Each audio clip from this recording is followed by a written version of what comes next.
আসসালামু আলাইকুম, আপনারা সবাই কেমন আছেন? আশা করি ভালো আছেন, যে যেখানে আছেন সুস্থ আছেন। তো আপনাদের দয়ায় আল্লাহ তাআলার অশেষ রহমতে আমরাও সবাই বাড়িতে ভালো আছি এবং সুস্থ আছি। তো এই যে সকাল থেকে আপনাদের ভাইয়া উঠে যখন প্রায় 10টা বাজে তখন চলে গেছে, সে আজকে ঢাকায় যাবে, ভাড়া পাইছে। তো এখন গরম পড়ে গেছে, কালকেই বলছিলাম যে ল্যাপটপ গুলো তুলে থবো, কম্বল তুলতে হবে। তো কম্বলটা অলরেডি এর মধ্যে দিয়ে দিছি। আর এই যে দেখেন এখানে অনেক কাপড় চোপড় সব মানে বের করছি। তো আগে লেপটা থবো, তারপরে থবো, কারণ আমার তো শোকেস নাই যে শোকেসে সাদা সাদাই থবো। তো যা থবো সব এই বাক্সের মধ্যে ধুতে হয়। সবকিছু আবার সব আগলাই গেছে।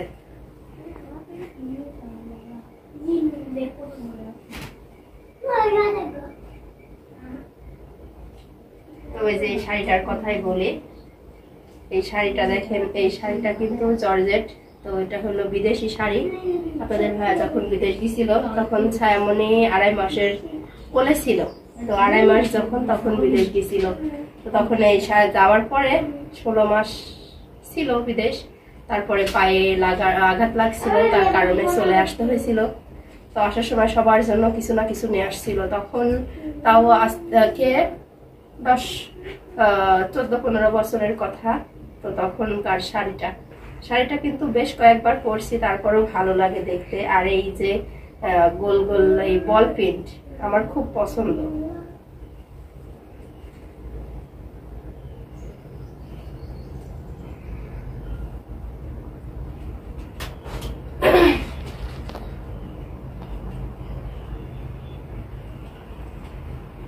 তারপরও আরো আছে। এখন আর মানুষটা নাই, কিন্তু মানুষের স্মৃতিটা আছে। তো এই যে এই শাড়িটা দিছিল হইলো বড় চাচি, যে বাপি ভাইয়ের মা মারা গেছে। তো আল্লাহ তাকে বেহেশতে নসিব করুক। তো এই যে দেখেন এই শাড়িটা দিছিল আমাকে, যে তুমি পরে এখানে ওখানে যাবে। আসলে দাওয়াত খাইতে গেছিলাম, তো তখন শাড়িটা বের করে দিয়ে বলছিল যে এই শাড়িটা হলো আমি মুরব্বী হয়ে গেছি আর পরার ইয়ে নাই। তো আসলে এরকম মানুষ কিন্তু পাওয়া খুব ইয়ের ব্যাপার। তো দেখেন শাড়িটা পরছি, 2-1 বার পরছি আর রেখে দিছি। তো মানুষ নাই, কিন্তু মানুষের স্মৃতি আছে। তো আসলে এই জিনিসগুলো এখন দেখবো আর তার কথা মনে পড়বে আর কি মনে হবে। এগুলো আর নষ্ট করবো না, এগুলো রেখে দেবো।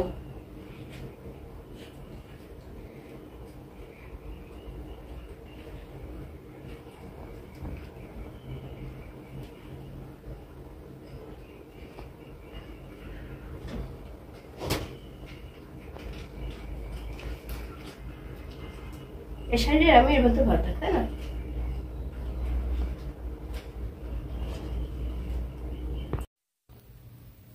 তো রোজার দিনে আর কি সময়টা কমিয়ে দিয়ে যে চলে যায় তা নিজেও জানি না আর কি। উঠানটা ঝাড়ু দিয়ে ঘরগুলো মুছায়ে গুছায়ে হলো গোসল করে সে নামাজ পড়ে। তো আর সময় নেই, 3টা 3:30টার মতো বাজে। তো এখন হলো রান্নার জন্য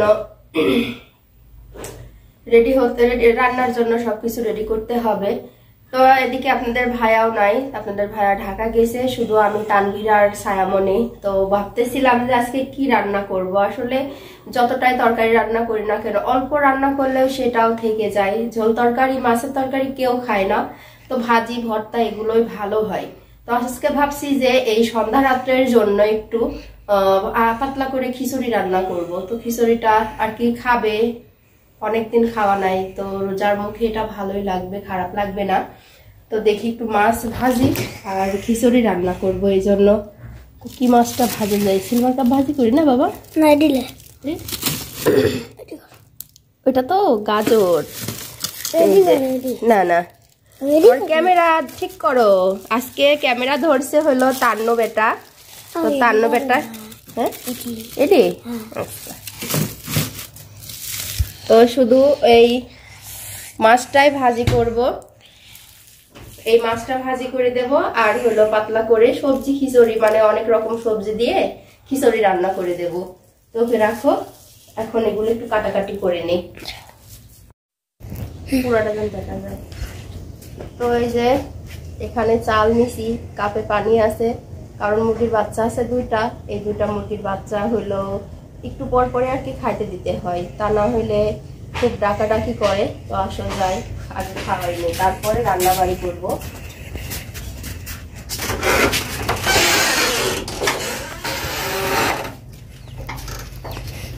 এই তারপর হাঁসগুলো জ্বালাচ্ছে, এই দেখেন। যদিও একটু খাবার দিব, খাবার দেওয়ার সাথে সাথে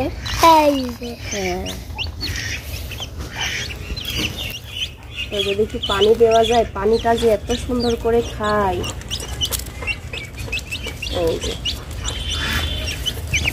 দৌড়ে দৌড়ে যায় পানি।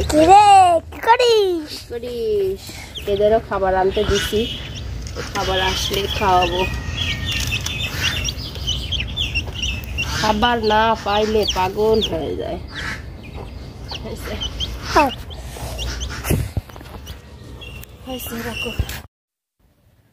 তো এই যে এখানে হলো বাঁধাকপি নিয়েছি, পাকা টমেটো, আলু, বেগুন, সিমের বিচি, তো এগুলো দিয়ে সবজি কেটে রাখছি। তো সবজি খিচুড়ি হবে, এই জন্য সবজিটা খুব একটু বেশিই দিছি।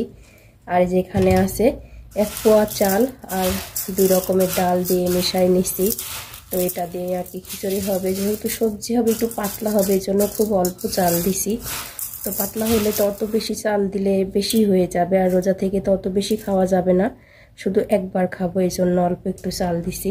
আর এখানে যে পেঁয়াজ, রসুন, মরিচ দিয়ে কেটে নিছি। তো সব রেডি হয়ে গেছে, শুধু চালটা ধুবো, সবজিটা ধুয়ে আর কি চড়াই দেব।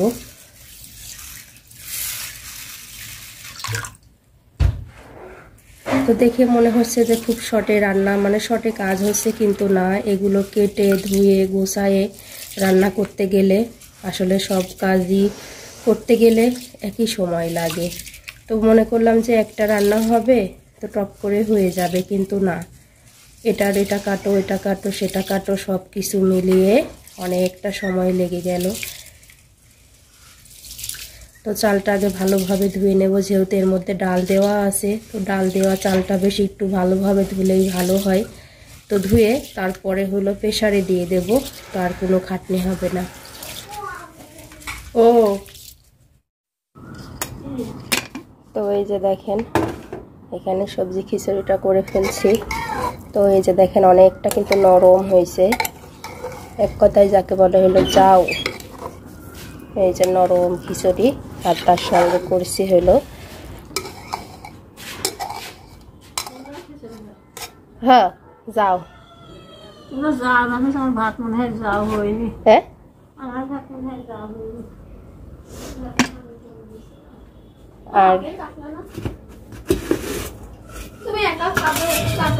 আর এই যে এখানে আছে হলো এটা বেগুন ভাজছি। তো বেগুনটা চুলার উপরে দিয়ে হাঁস ধরতে যায় আর কি, একটু বেশি হয়ে গেছে, কড়া হয়ে গেছে। তো এই পিসে ঠিক আছে, তো সমস্যা নেই। আর এই যে কড়া করে এখানে মাছ ভাজছি, তো এই মাছ দিয়ে আর কি ভাতটা খাবো আজকে। আপনাদের ভায়া নাই, খুব অল্প স্বল্প করে, তো এটা দিয়ে এই রাত্রে হয়ে যাবে। আর ওই রাত্রে রান্না করার জন্য সেটা পরে দেখব, এখন আপাতত এটা দিয়েই খাবো। তো এই যে দেখেন এখানে হলো তরমুজ, পেয়ারা, শসা, টমেটো আর খেজুর আছে। তো আজকে আমি আসি, আপনাদের ভায়া না, এই জন্য খুব কম আগেই বলছি, আজকে সব কিছুই কম। আর যেখানে হলো শরবতটা করে রাখছে, আজকে বরফের দরকার ছিল না ছায়া। হ্যাঁ, অত ঠান্ডা খাওয়াটা ঠিক থও নাই। তো এই যে এখানে শরবত করা হয়েছে, সাদা পানি আছে, এটির মুখটা লাগাই দাও। তো আসলে বেশি ইফতারি ভাজা পোড়া খাইলে পরে ভাত খাওয়া যায় না, এই জন্য। আর আজকে তো প্ল্যান করেই রাখছি যে খিচুড়ি খাবো, পাতলা খিচুড়ি, এই জন্য আজকে খুব কম করছি। এটাকে আজকে রোজা রাখি নাই, কারণ চৈত মাস পড়ে গেছে, অনেকটা রোদ আর গরম। এই বিকেলের দিকে বিকেল হইলেই আর মনে হয় না যে বাঁচবে, আসলে খুব কষ্ট হয়। এই জন্য কালকে রাতে ও থাকতে চাইছিল, তোর বাবা নিষেধ করছে, এই জন্য রাখি নাই। তারপরও রোজাই, সারাটা দিন ভাত খাই নাই। তো এই তো হলো আজকে আমাদের ইফতারি। তো তানভীর গেছে হলো ওর ফুপুর বাড়িতে, আসিফের সঙ্গে গেছে, সবাই গেছে, আবির, তাহিদ, তানভীর।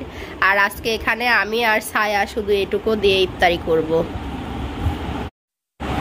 তো এই যে দেখেন এখানে হলো তরমুজ, পেয়ারা, শসা, টমেটো আর খেজুর আছে।